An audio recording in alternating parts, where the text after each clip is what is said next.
Welcome to a special edition of Oncology Today, updates of a CME program on prostate cancer management held at the 2024 GU Cancer Symposium. This is medical oncologist Dr. Neil Love. I met with Dr. Emmanuel Antonarakis from the University of Minnesota in Minneapolis, Minnesota, to discuss his perspectives on several key issues discussed at the CME Symposium. To begin, he reflected on some of the key trends in clinical research and management of prostate cancer over the last 10 years. You know, we've had a love-hate relationship with ADT, whether it should be done early, whether it should be done late, whether it should be augmented, whether it should be discontinued in certain patients. So that debate still remains. We've had big changes in the use of genetics and genomics. 10 years ago, we weren't talking about that for almost any cancer except for perhaps breast cancer. Now it's being discussed in prostate cancer. And the third big difference is the use of these PSMA next generation imaging agents, which have changed what we used to call biochemical recurrence into what we are now calling oligometastatic PSMA detected prostate cancer. So the field is changing fast. We have new molecular therapeutics. We have new classes of drugs called radioligand therapies, radiopharmaceuticals that target PSMA. We also have PARP inhibitors that have been borrowed from breast cancer into prostate cancer. I mean, the other thing we have is a lot of clinical trial data. Phase 3, big phase 3 trials that people said, we'd never be able to do. Even, looking at PSMA recurrence at Hopkins, where you were before, where you are now, we took such a leadership role. We had to use historical data, et cetera. And boom, all of a sudden, we out there in the field are seeing these huge phase 3 industry-supported trials. Any thoughts about that? We're seeing two types of phase 3s. We're seeing the industry-supported trials. Of course, those make an impact, including EMBARK, which changed everything, turned it upside down with the biochemical recurrence space. We used to say no hormone therapy is one standard of care, and now we are rethinking that. But I also want to give credit to some of the cooperative groups, the UK Stampede study, and also the French and European Peace 1 study, because we're seeing an equal number of investigator-initiated phase 3s, which I think, Neil, is even more impressive than the industry phase 3s. I think they're both playing a role. Can you just comment briefly on the Stampede effort? It's really an interesting story, how it evolved. Can you talk a little bit about what they did there? Yeah, the Stampede study was done in a country, in a health system where you wanted to maximize resources and minimize waste and minimize duplication of patients and resources. So what they decided to do was create a study that had 8 arms. I used to call it the octopus trial. Now it has, I think, 12 arms. But when it was first conceived, it was conceived with a rolling control arm. And the rolling control arm means that the control arm may change over time as the standard of care evolves. So the control arm initially, as you might recall, was ADT alone. And then there were 2 data sets, one showing that ADT plus 6 cycles of docetaxel improved survival, then a second showing that ADT plus abiraterone improved survival. And over time, the control arm of the Stampede study changed because it was no longer clinically ethical or appropriate just to offer ADT alone. It changed to involve ADT docetaxel or ADT plus abiraterone. And then other hypotheses were asked along the way, such as, does a treatment of the primary prostate gland improve survival? That was the arm H. And then, does abiraterone plus enzalutamide as a combo improve survival over one of those alone? And there are new arms now with PARP inhibitors, which have not reported yet. So it's a good way to conduct 8 trials in one, let's say, or 10 trials in one, where you are using the same control arm and not having to use multiple trials with different control arms. One other thing you mentioned that just had such a gigantic effect that you alluded to was the evolution of imaging, particularly the PSMA scan. And now we're seeing people who are having disease identified that's not seen on conventional imaging. It was never done with all the trials that we're looking at right now, so nobody knows how to apply it, or theoretically, or even practically. One of the things that I have heard people talk about is finding patients with oligometastatic disease and how that, kind of changes the equation and allows the opportunity for maybe local therapy rather than systemic therapy. Right now, I mean, nobody really knows the answer, but what are you yourself doing in terms of sort of factoring in PSMA scan results? Yeah, this is an example where the technology has outpaced the evidence, the clinical evidence, that is. There was one large study which was called the COMET-SABR trial, COMET-SABR, and that was with multiple tumor types, not just prostate. In fact, prostate was the minority in that trial. And that trial showed that when you radiate oligometastatic disease across a variety of cancer types, you might improve survival. There were then two prostate cancer specific studies to test the hypothesis. One was called the Oriole study, coming from Baltimore, the Baltimore Orioles, and the second called the STOMP study, done in Europe and Belgium. And those two studies, the Oriole and the STOMP study, they were not powered to look for overall survival, but it's the data that we have, and it's imperfect. But in my practice, Neil, when I have a patient with what we used to call biochemical recurrence of prostate cancer, in other words, they've had a radical prostatectomy in the past, their PSA is rising, or they've had radiotherapy as their primary treatment and their PSA is rising, or the combination of primary prostatectomy followed by adjuvant or salvage radiotherapy, and the PSA is rising. When I see a patient with a PSA above 0.2, 0.2 of a point, especially if it's between 0.2 and 0.5, I will offer that patient a PSMA PET scan. And if I don't see metastatic disease, I may not necessarily jump right into ADT plus or minus enzalutamide, according to the EMBARK study. But if I do see oligometastatic disease, especially if it's 3 or fewer metastases, then I have the following discussion with the patient. I either tell him that we can send you for a stereotactic radiotherapy in an effort to avoid the initiation of ADT, or in patients who may wish to be a little bit more aggressive, I offer them the stereotactic radiotherapy plus a short course of finite ADT, for example, 6 months, and then stopping. Okay, well, maybe we can start to go through some of the specific scenarios we talked about in the meeting. Let's get down, talk about non-metastatic disease, which is the first topic we talked about. And of course, the STAMPEDE data and the STAMPEDE trial was a big issue here. So can you talk a little bit about what they have seen in some of their studies and other studies of localized disease, high-risk disease, locally advanced disease, and how, I guess, endocrine intensification has worked its way all the way down, starting at, hormone-sensitive Mets through PSA only down to the local setting. Where are we today here in general? And also, one of the questions Andy Armstrong asked was, are there situations where you're comfortable substituting another AR pathway inhibitor for abiraterone, which was looked at in the STAMPEDE trial? And also some thoughts about what are some of the strategies that are being looked at right now in these patients in clinical trials. A lot of questions there, Neil. The STAMPEDE study, one of the publications was the so-called M0 cohort. It's also called STAMPEDE M0 sometimes. And these were patients that primarily had a non-metastatic new diagnoses of localized or locally advanced prostate cancers. And they had to have particularly high-risk features. And there were 3 high-risk features, and you had to have not just one of the 3, but you had to have 2 of the 3. And the high-risk features was either Gleason score 8, 9, or 10, or PSA above 40, or radiographic positive nodes, pelvic nodes. And again, remember that a Gleason score of 9 alone is not enough. PSA of 45 is not enough, and one disease is not enough. You have to have 2 of those 3 or 3 of those 3.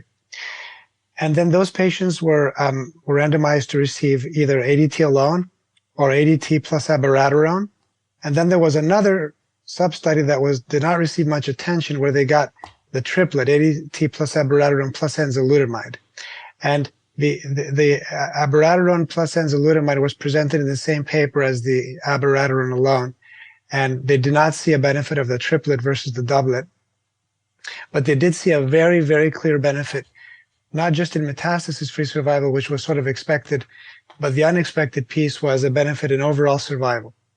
So what that means now for us in the clinic is if we have a patient with newly diagnosed, what I would call ultra high risk localized prostate cancer or locally advanced prostate cancer with pelvic node disease, but nothing beyond that, if the patient is fit and has a projected lifespan of at least 3-4 years, we should be considering the combination of ADT plus abiraterone. Now, there's two important things about the abiraterone. The duration of the abiraterone is not infinite, it's 2 years. So 2 years of Abi, even though the ADT might be continued longer than that, and sometimes it was lifelong in the trial. And the second is that in that setting, the prednisone dose could be 5 milligrams once a day. It didn't have to be 5 milligrams twice a day. So we are minimizing the chronic steroid exposure in these patients. Now, 4% of patients on that trial had a biochemical recurrence. It was a tiny amount. And because those 4% with biochemical recurrence were also allowed in the STAMPEDE M0, some people have extrapolated, and I am not one of those people, some people have extrapolated saying that if someone has a very high-risk biochemical recurrence after initial local therapy, that those patients can also get, at the time of BCR, ADT plus abiraterone. I don't think the data there is that strong because that 4% subset was tiny, it was underpowered, and also now we have the EMBARK study, which we'll get to in a second, which I think that level of evidence is much, much higher.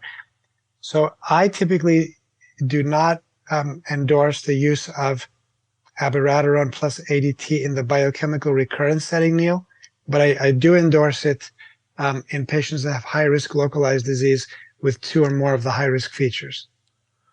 What about patients who initially have prostatectomy, have biochemical recurrence, and get salvage pelvic radiation? Do you have data on that, intensifying that, ADT? Yeah, you know, there's some data there with respect to the duration of the ADT. There is much less data there with the intensification. I believe there was a trial that was presented by Paul Wen from Dana-Farber. They were using a drug that used to be called ARN-509, which is now apalutamide.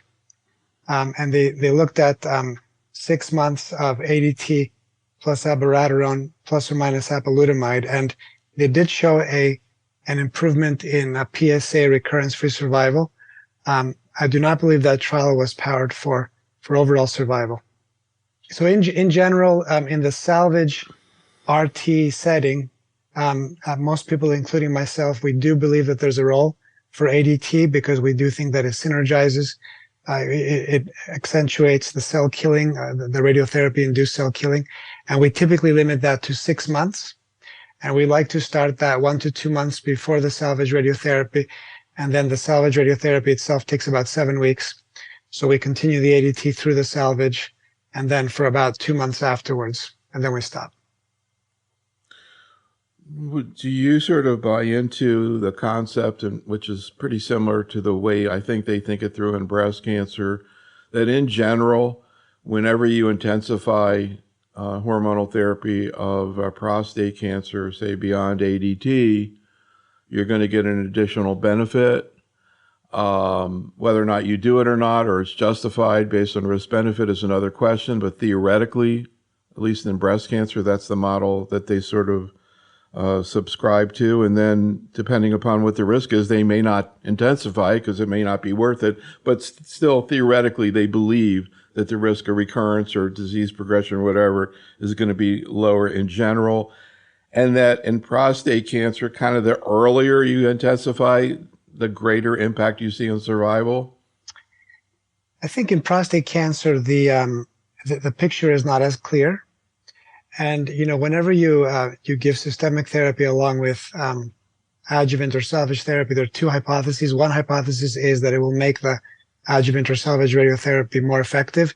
The second hypothesis is that you are eliminating micrometastatic disease. I think most of the data in prostate cancer supports that the intensification of ADT plus, ARPI is better at eradicating micrometastatic disease. I don't think we have enough evidence, or at least I don't buy that argument that it makes the radiotherapy more effective and more likely to cure the patient. So let's talk about what I labeled last year as the #1 trial of 2023 in oncology, not prostate cancer, in oncology, the study that just completely blew my mind, and I think probably a whole lot of other people, the EMBARK trial. EMBARK was a little bit, or I would say a lot more complicated, and really also put a strong light on the issue of intermittent therapy, and all of a sudden, enzalutamide monotherapy, just stunning set of data that continues to evolve. First of all, can you kind of summarize, kind of what they did there and kind of what your take was on it? Yeah, so, the investigators ventured to do a trial in a space that no one had done it before. So it was very brave. It took about 10 years to get the answer. So we'll talk about how the landscape changed over those 10 years. But this was in the pre-PSMA era, where we only had conventional CT scans, conventional technetium-99 bone scans. And these were patients that had a radical prostatectomy with or without salvage or adjuvant radiotherapy, and they had to have a rising PSA level. Their absolute PSA level had to be a minimum of 1.0 nanograms per deciliter, and they had to be at high risk of metastases. And this is important, Neil, because not every biochemical recurrent patient has life-threatening disease, and they define this as a PSA doubling time less than 9 months. So it was a combination of an absolute PSA having to be above 1.0 and a rapid PSA doubling time. And if you look at the natural history of prostate cancer by the Hopkins series and other series as well, about 30 to 40% of biochemical recurrent patients fit in this high-risk group, and about 60% are in the much, much lower risk group. And the population that EMBARK did not address are the patients in the low risk of metastases. So we should not be using EMBARK to make decisions on patients that have PSA doubling time of 3 years with an absolute PSA of 0.5. That was not the population. Now, let's go back to the EMBARK trial.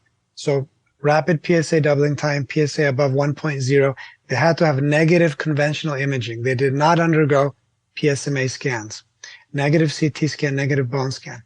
They were then randomized to one of 3 arms. The control arm was leuprolide alone. The first interventional arm was leuprolide plus enzalutamide. And then the third arm, which was the surprising one, was enzalutamide monotherapy without the ADT. And the design was very unique. In all 3 arms, they treated patients for a total of 9 months.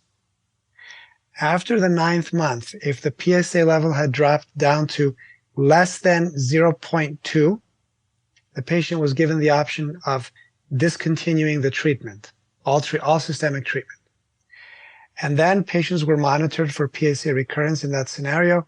And if the PSA level rose above 2, they were then restarted on the same arm that they had been initially randomized to.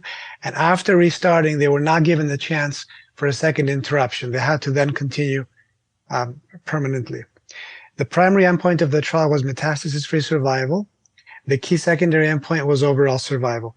The statistical plan was only going to compare the ADT plus enzalutamide versus ADT alone. So even though there was a third arm with the enza monotherapy, and even though there were some statistics presented, that was not how the study was powered. So that was sort of an exploratory subset, although maybe the most clinically interesting subset. And the metastasis-free survival was statistically and clinically improved in the enzalutamide plus ADT arm, above ADT alone. And then the provocative part was that even though the study was not powered to look at the enza monotherapy, even the enza monotherapy improved metastasis-free survival with respect to leuprolide monotherapy. Now, none of the overall survival results are mature. The overall survival is trending in the direction of a benefit in the ADT plus enzalutamide group versus ADT alone. And there's also a trend, although a more modest trend, in the enzalutamide monotherapy also. But we can't at this point make definitive statements about whether this improves survival, but it definitely improves metastasis-free survival. So from my point of view, first of all, I was, like everybody, I was fascinated by the enzalutamide monotherapy. You know, we actually started our work in CME and prostate cancer in about the year 2000 when there was this gigantic adjuvant bicalutamide study. It was the biggest study in the history of oncology. Even now, I think it was like 9,000 people. They got a lot of low risk people and it didn't work out, et cetera. But it was, monotherapy. They had to deal with gynecomastia and the issue of preventive radiation. So that really leads to one of the major questions I think that came out of EMBARK that I'm not sure I know the exact answer of, which is how would you compare quality of life, tolerability, side effects, enzalutamide monotherapy to ADT either alone or with enzalutamide? Sexuality, sexual function, gynecomastia, everything. Yeah, this came up, during the ASCO GU session, and I think that there was some division here amongst the faculty members. Yep.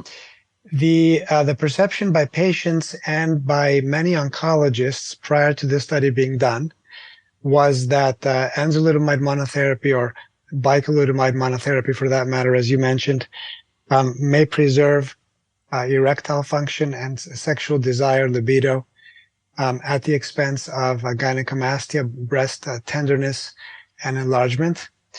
And what we did see in the EMBARK study in the enzalutamide monotherapy arm was a very high rate of 40% or 45% gynecomastia, which was bothersome to patients. What we did not see as much, Neil, and this was the part that was surprising to me. You know, I started to practice after the bicalutamide monotherapy era, so I didn't have a personal experience with that myself. But while there was some remnant of sexual desire and function, it was clearly suppressed even with the enzalutamide. But perhaps the sexual function was at an intermediate stage, which was worse than when the enzalutamide was not used, but better than it would have been if the leuprolide was used.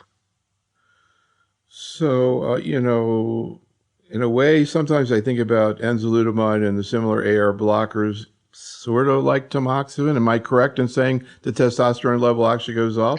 Testosterone goes up, and then there is peripheral aromatization into estrogens, which is what causes the gynecomastia. And then the other thing I have heard is that one dose of radiation therapy generally prevents the gynecomastia very effectively without any issues. Yes. If you speak with radiation oncologists, they will tell you very confidently that between 1 and up to 3 doses of nipple and breast radiotherapy prior to beginning the anti-androgen monotherapy prevents the growth of the breast tissue. It does not necessarily prevent that nipple sensitivity and nipple tenderness, so that remains, but the actual increase in the breast tissue itself can be largely, although not totally, prevented. So I want to just sort of close this section with a couple of questions about the survey that we did of the faculty, including you, and then we'll go on to hormone-sensitive metastatic disease. So one thing we asked everybody was, tell us about the last patient in your practice with locally advanced prostate cancer. And you said you had a 58-year-old man, a PSA of 19, Gleason 5 + 4 = 9, CT3B node negative, PSA PET negative, got ADT plus abiraterone for 2 years, primary prostatic radiation therapy. Kind of lines up with what you just said very well. Anything you want to say about that case? Whenever I have a man who's younger than 60, which of course is quite unusual with prostate cancer, median age is about 70 to 72, alarm bells are going off in my head. The other thing, Neil, is Gleason score 9, we worry about that. But what we really worry about is when that 5 goes in front of the 4. So when it's a 5 plus 4, pathologists call that primary pattern 5. And primary pattern 5 means that there is a higher abundance of pattern 5 versus pattern 4. It can be, 80% pattern 5, 20% pattern 4, or it can be 51% pattern 5, 49% pattern 4. Those patients behave more aggressively than those that have a 4 plus 5 equals 9. And so whenever I see a 5 plus 4 instead of a 4 plus 5, I think of that as a Gleason 10. And by the way, those patients have very interesting molecular genetics. They have a much higher risk of having a homologous recombination mutation like BRCA2. They also have a higher risk of MSI high disease and microsatellite instability, which is relevant with the use of pembrolizumab and PD-1 inhibitors. But unfortunately, they also have a much greater chance of being androgen insensitive and therefore becoming castration resistant more quickly. So for all those reasons, I would almost always, unless the patient had a very low life expectancy, treat that man with ADT plus abiraterone. The abiraterone will be for 2 years, and then I will typically stop that and continue the ADT. So we also were talking about biochemical recurrence. We asked people who was the last patient who got systemic therapy for biochemical recurrence, keeping in mind what you were saying is that a lot of people don't need therapy because they're not high risk. The patient you talked about, though, was 62, PSA 1.8, a PSA doubling time 5.5 months, got leuprolide, ANZA 160, planned at 12 months for 12 months if a complete PSA response, and I guess intermittent a la Embark. Yeah, for me, if I have a PSA doubling time less than 6 months, those patients have a natural history of metastasis-free survival of 1 to 2 years. So those guys will definitely develop a metastasis quickly. And also if the PSA is above 1. So in this case, PSA was well above 1. The man was on the younger side. He had a very rapid PSA doubling time, and I went with a combination. So last question, then we'll move on. This is one of the most interesting ones, which is, do you bring up enzalutamide monotherapy without ADT as an option to your patients with biochemical recurrence? You have the interesting answer of yes if the patient asks. What happened with this patient? Yeah, the other way of answering that is to say that I typically don't bring it up unless the patient brings it up. And patients bring it up about 10% of the time. It doesn't happen too often, but every once in a while you'll have a patient who has read about the Embark study, has seen that third arm, or they just ask, can I get the pill without the injections? Some people are phobic of injectable treatments. And again, if my patient asks, then I will very transparently discuss that with them. I will tell them that it does not appear to be as effective as the ADT plus the enzalutamide in terms of metastasis-free survival, although those two arms were not compared directly to each other. They were each compared against the control arm. And what I will definitely tell them is that you have a high risk of getting gynecomastia, which I describe as female breast tissue sometimes. And there are patients that are dissuaded by that.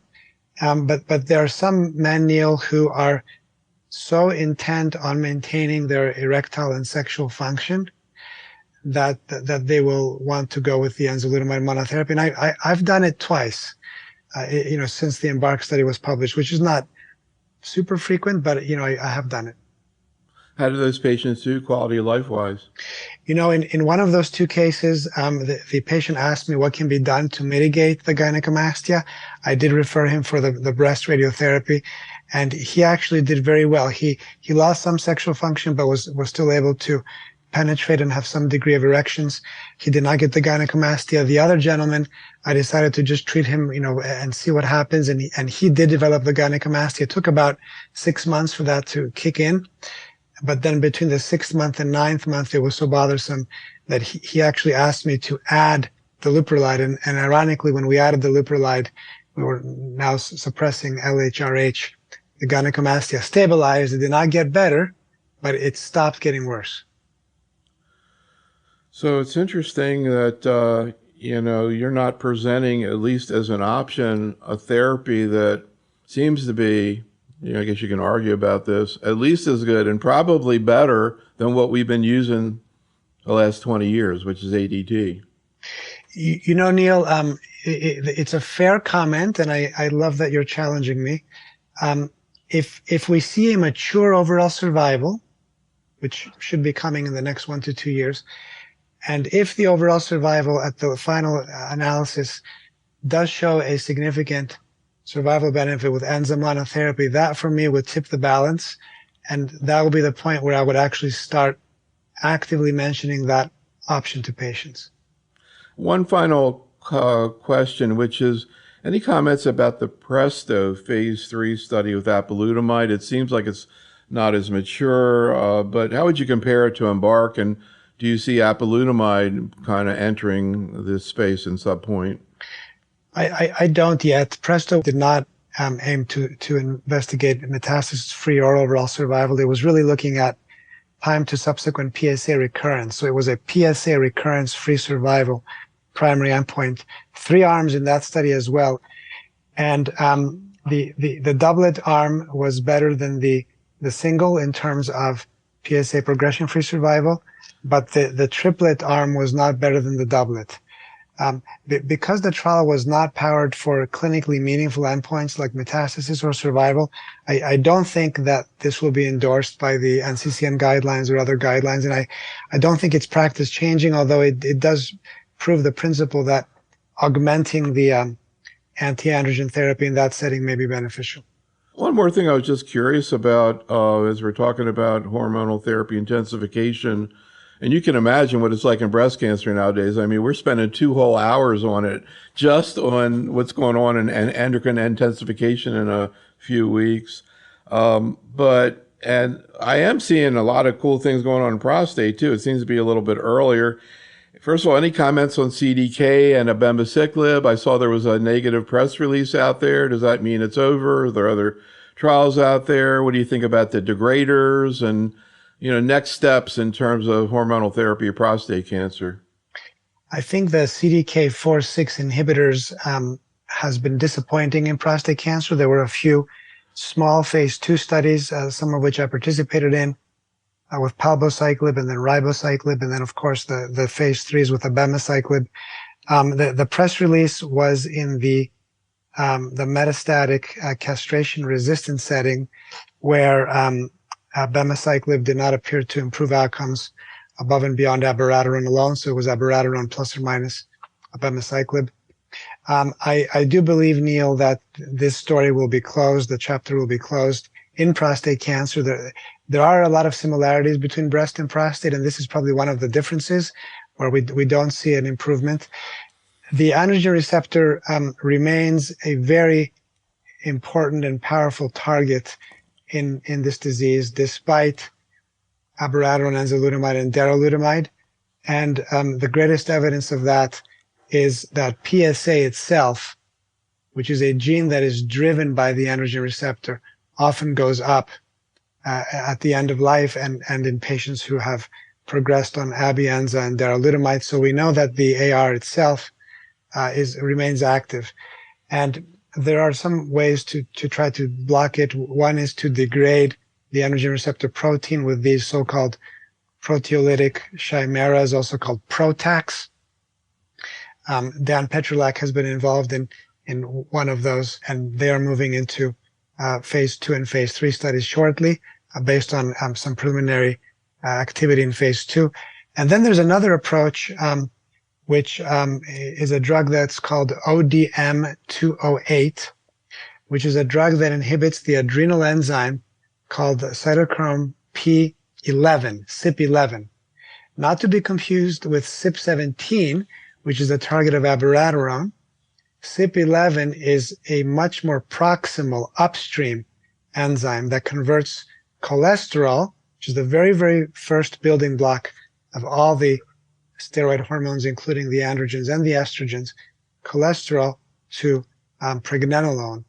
And CYP11, if you block CYP11 with drugs such as ODM-208, you not only knock out androgen production, you also knock out glucocorticoid production and mineralocorticoid production. So those patients need aldosterone supplementation and dexamethasone supplementation. But the phase 2 study, which has been published in a new journal called NEJM Evidence, Karim Fizazi was the first author, shows interesting clinical activity of that drug, especially in patients that have activating mutations in the androgen receptor. So similar to these ESR1 mutations in breast cancer, which activate the estrogen receptor, we have activating mutations in the AR, which activate the androgen receptor. And it's those patients that appear to benefit the most from both the PROTAC degraders that we talked about just a moment ago and this CYP11 inhibitor. So let's talk a little bit about hormone-sensitive metastatic disease. You actually did the presentation at the meeting that reviewed the data, and I think we really went through that very well. I guess a couple of questions, though, in terms of sort of, like I said, how I do it, so to speak. I'm curious how you approach hormone-sensitive metastatic disease right now outside a clinical trial setting. And I guess a couple of questions I have of greatest interest are, first of all, how do you go back choosing a endocrine partner with ADT? And in what patients do you think about docetaxel? Yeah, so the most important learning point or teaching point for community oncologists is that a doublet that contains only ADT plus docetaxel is no longer sufficient. We were doing that for many years based on the CHARTED study from Chris Sweeney and the STAMPEDE study. And we now know that when you use ADT docetaxel as a backbone, and you either add abiraterone or darolutamide, the triplet is better than the doublet. So ADT plus docetaxel alone, without the third agent, should no longer be done. So the first thing that I ask myself when I have a patient with metastatic hormone-sensitive prostate cancer is the patient fit enough for 6 cycles of docetaxel chemotherapy? And if the answer is yes, I always discuss docetaxel with them. Now, if you're fit enough for it, then there is still a greater relative benefit if the prostate cancer is de novo, meaning that it has popped up out of the blue, rather than prostate cancer that was localized, treated, and then subsequently recurred many years later. That's called metachronous. So the de novo ones are the ones that present stage 4 disease out of the blue, no prior history. So the benefit of triplet is higher for those patients. And then the benefit of triplet may also be higher, potentially, although this is less clear, in patients that have the high volume metastatic disease defined as more than 4 bone metastases or a visceral metastasis. But I think of it first as, are they chemo fit or not? And then secondly, if they're chemo fit, is this the patient that would derive the greatest benefit? But I also don't think that a young man with a high Gleason score who might have 3 metastases, I'm not sure if that patient shouldn't receive chemotherapy. I think that what you can tell that man is the relative benefit might be a little bit lower because you have fewer metastases, but you're still likely to benefit. So if the patient is not chemo fit, then they should be receiving a doublet. They should not be receiving ADT alone. So that's the second key point. And there, the decision is between ADT plus abiraterone or ADT plus enzalutamide. At the current time, if you're going to go by the guidelines, you cannot just give ADT plus darolutamide in that patient because the darolutamide has only been approved in that setting as part of the triplet that contains chemotherapy. A controversial question, would be, would you ever prescribe ADT plus darolutamide without giving the chemo? And some people do that. That's not how the ARASENS study was designed. And there is an ongoing study that has completed enrollment outside the US where they compared ADT plus darolutamide alone, no chemo in that study, but we have to wait for those results. And the anti-androgen is selected based on patient preference, comorbidities, and other contraindications. Let me just challenge you a little bit. There are 2 things that I don't know, somehow I just always see differently than GU oncologists. One is the Embark stuff. I don't know, for some reason I see that monotherapy differently in the UL. But the other is kind of this. is docetaxel, because as I think Rana pointed out in the video we showed there, obviously there is no data showing that you get anything by adding docetaxel to intensified, therapy with ADT plus a novel agent. I can sort of understand clinically, totally, particularly, higher risk, younger, you're going to get it anyhow. Maybe you might go through it now, totally clinically, but just maybe I think just keep in mind and maybe even bring it up to the patient that we really don't know that it's better than waiting. Yes, Neil, that has always bothered me as well. And at the time that the trials were designed, the standard of care was ADT docetaxel. There is a cooperative group study that is being designed to answer that question. In other words, whether the docetaxel as the third component adds anything above and beyond ADT plus an antiandrogen. That will be 3-4 years before we get an answer on that. And in the meantime, I do agree with you. I often do discuss with patients that we do not have unequivocal evidence that there's anything better than ADT plus one of the novel hormone therapies. Now, I have found that there are certain biological or genetic considerations, which again, I cannot prove that this is helping the patient, but I can extrapolate it from other scenarios. For example, we have very good evidence from the castration-resistant population that patients that have P53 mutations or patients that have RB1 mutations or loss, or patients that have P10 mutations or loss, those patients are more prone to developing hormone therapy resistance. Especially when I see a patient that has 2 out of those 3, which we sometimes call the double tumor suppressor loss. And again, if that patient is chemo fit, again, without having any definitive evidence yet, I think that evidence will be coming in the forthcoming years. I do like to consider chemotherapy in those patients. But at the current time, if a practitioner in the community or elsewhere wants to use ADT plus ABI or ADT plus ENZA alone and really doesn't feel that there's compelling evidence to add the docetaxel, he or she would be correct. So 2 quick questions. I hesitate to ask this because I want to try to get through this, but I just have to.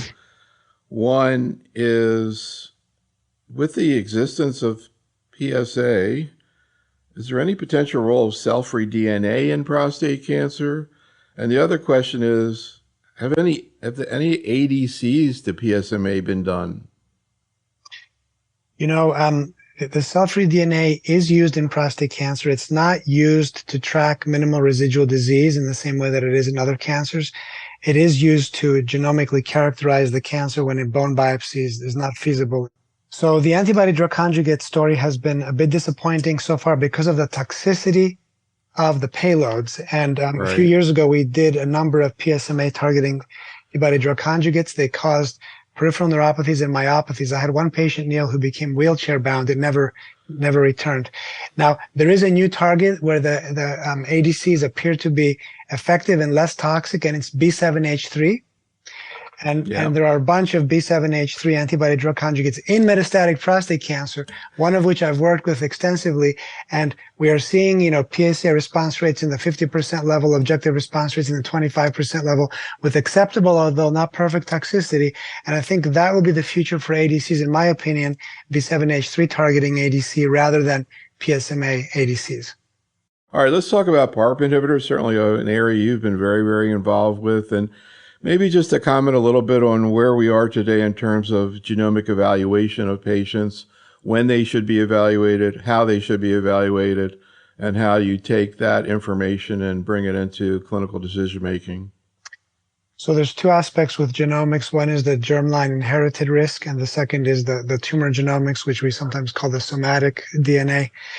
And I think at this point in time, Neil, most academic prostate cancer oncologists, including me, would argue that the germline and somatic analysis should be done at the very first time you meet the patient, especially the very first time you meet a metastatic prostate cancer patient. It could be argued that for the non-metastatic, the germline is still necessary, but the somatic may not have any actionability. Um, the germline testing can be done by a saliva test or a blood test, so that's easy. There's really nothing stopping us. Most insurance companies are approving and reimbursing those. And the somatic piece is for metastatic patients. I like to do it before they become castration resistant, so I can plan for that next step.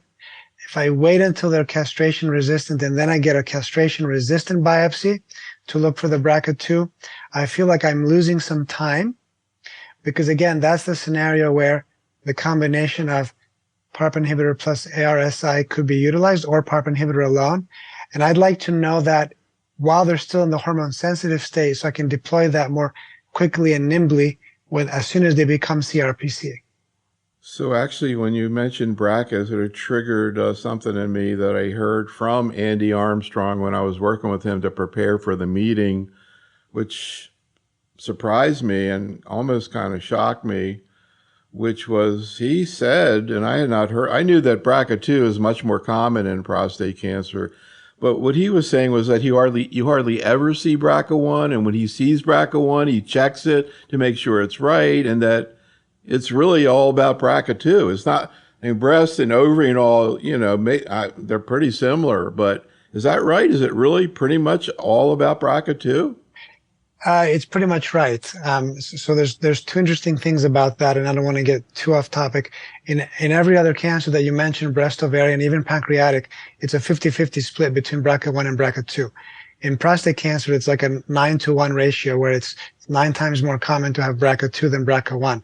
The second interesting thing is that we don't know if germline BRCA1 mutations predisposed to prostate cancer. There's very clear evidence that germline BRCA1 mutations predisposed to breast cancer, ovarian cancer. But a lot of the prostate cancers that occur in germline BRCA1 carriers are sporadic cancers, meaning that the germline mutation had nothing to do with their prostate cancer. And do we know whether or not PARP inhibitors are as effective in BRCA1 as BRCA2? It has been studied, and the responses are much more modest in BRCA1. And then in terms, you mentioned the combinations. Now you have 3 of them approved. Can you talk about the supporting data for that strategy, and in your own practice, how you implement it? In my opinion, the olaparib abiraterone has better safety and efficacy data than niraparib abiraterone. So I don't think that niraparib abi will be used as much, in my opinion. And then we have the talazoparib enzalutamide. So the 2 winners in my mind are abiraterone olaparib or talazoparib enzalutamide. And it will depend on whether the patient has received any of the agents previously in the hormone sensitive setting. If they have only received ADT or ADT plus docetaxel, but not one of the ARSIs, then both options are available. If a patient has received abiraterone as part of their hormone sensitive state, then I will offer that patient enzalutamide plus talazoparib. And if the patient has received enzalutamide as part of their hormone sensitive state, I may offer that patient abiraterone plus olaparib. The key thing here is that even though those studies were done with genomically unselected populations as well as HRR mutant populations, the FDA labels for both are only for the homologous recombination mutant in the case of talazoparib enzalutamide, or more specifically BRCA1 and BRCA2 for the abiraterone olaparib population. Now in Europe, as you may remember, the European Medicines Agency's EMA did approve the combos for all patients, but I don't think that in the US this will be widely done. And I take it that there's maybe not a lot of enthusiasm among investigators to treating these patients who are not who are HR proficient. There's much less enthusiasm. The toxicity of combining PARP inhibitor plus an androgen receptor inhibitor is fairly significant, especially with respect to myelosuppression, and in particular with talazoparib, grade 3 or grade 4 anemia, which is requiring transfusions. It's pretty high, higher than 30%, and less so with olaparib abiraterone, but even there it was 15 to 20%, transfusion requirements, at least one transfusion. Thrombocytopenia can be an issue. And then there is this, there's this lingering nausea, anorexia, which can be very troublesome to patients over time, and it can lead in some cases to weight loss, actually. And if the goal of therapy is to maintain the dose at the full dose of both agents, then it's hard to do, and it's harder to justify when a patient has a known wild-type genetic status.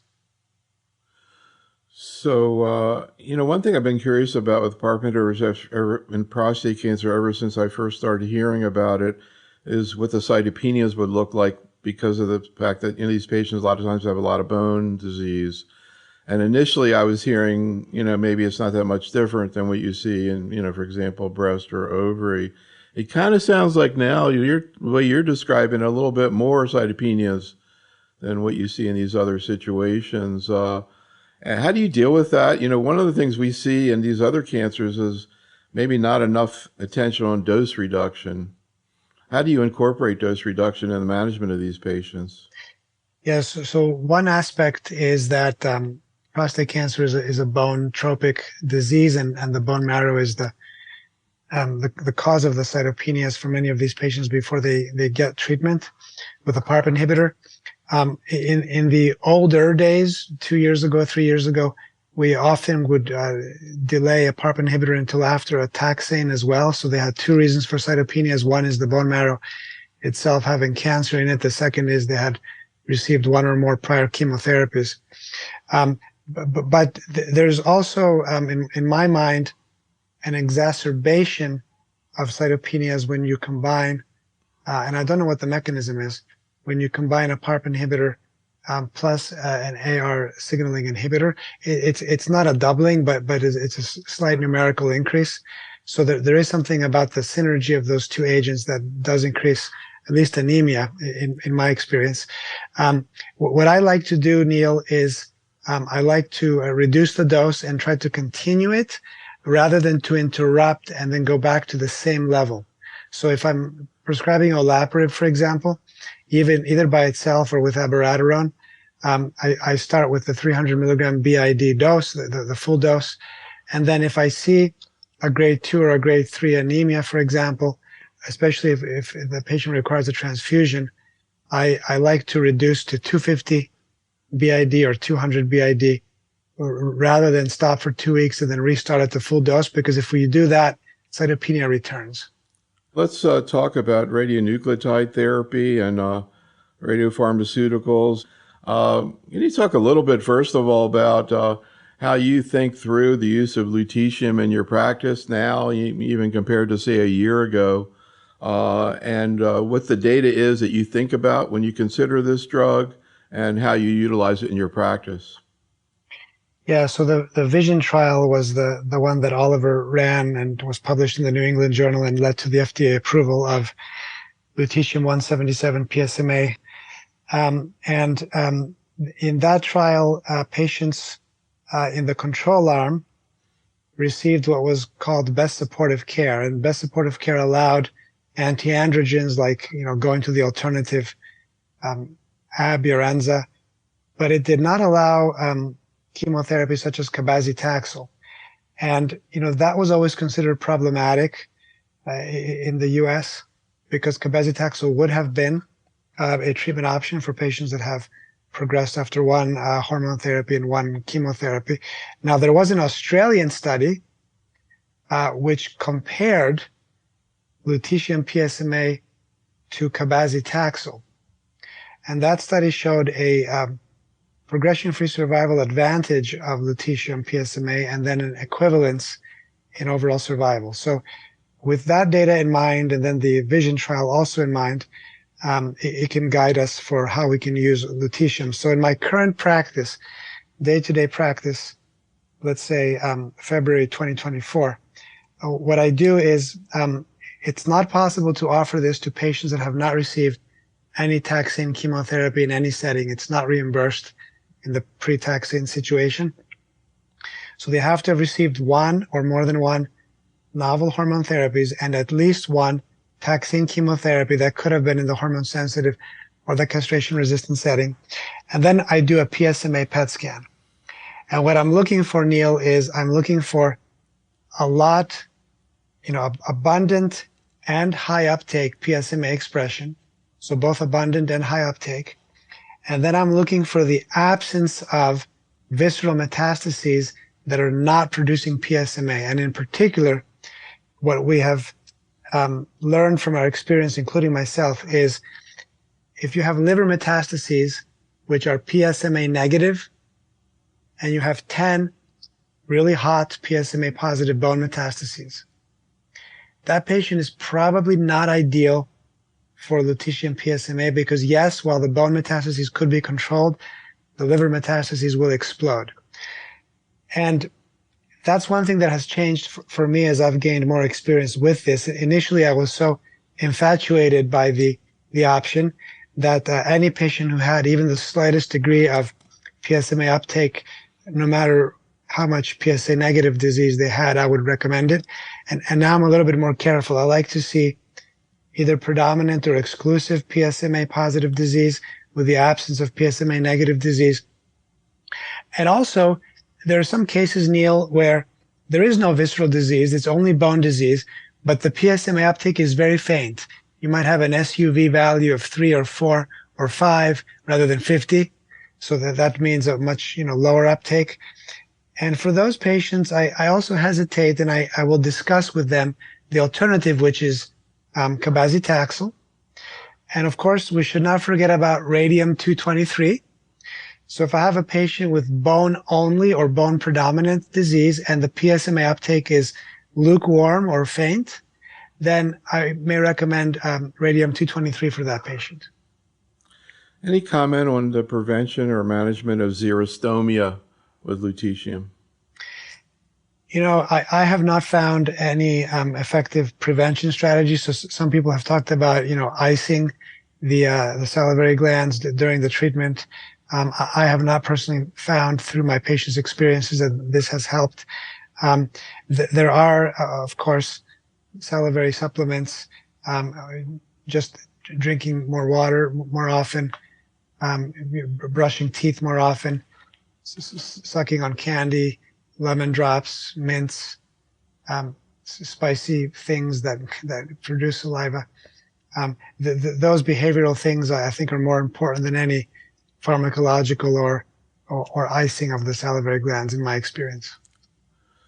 One final question. Of course, we've seen the combination of cabozantinib plus atezolizumab as in a phase 3 study just presented at the ASCO GU meeting compared to second novel hormonal therapy with metastatic castrate-resistant prostate cancer reported.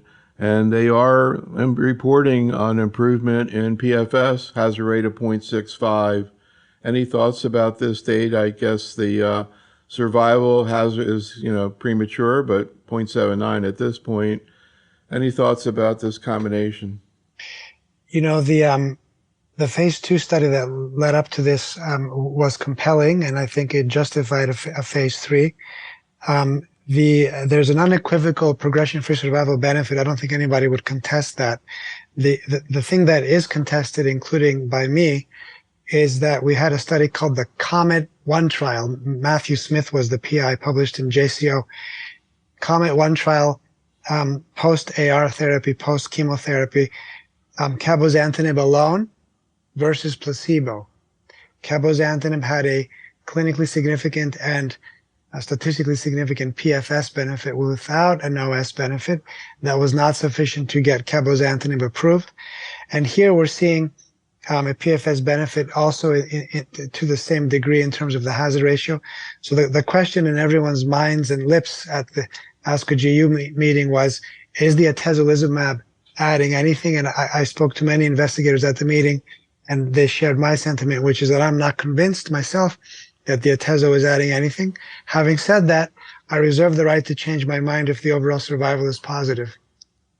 All right, well, we'll see. It'd be great to see checkpoint inhibitors finally get in there other than MSI high, but we'll see. This concludes our program. Special thanks to Dr. Antonarakis, and thank you for listening. This is Dr. Neil Love for Oncology Today.